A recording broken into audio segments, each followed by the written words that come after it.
ზესტაფონში 134-მა დევნილმა ოჯახმა ახალგარემონტებულ კორპუსში ბინები მიიღო. ბინების გადაცემის ღონისძიებას დევნილთა და განსახლების მინისტრი, ზესტაფონის მაჟორიტარი და მუნიციპალური განვითარების ფონდის არომადგენლები ესწრებოდნენ.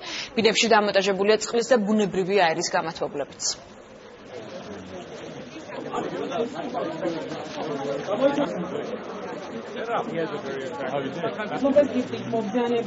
ზესტაფონში 134-მა ძვლებით გადაადგილებულ ოჯახმა მიიღო თავისი მუდმივი საცხოვრებელი. ეს ოჯახები არიან ძირითადად იმერეთში მაცხოვრებელი დევნილები. მიმდინარე წელს უკვე 1400-ზე მეტი ოჯახია, რომელმაც მიიღო ბინა და წლის ბოლომდე ჩვენ კიდევ რამდენიმე ასეულს თბილისში და სხვაგანაც გადავცემთ ბინას. ნახე, მომეწონა.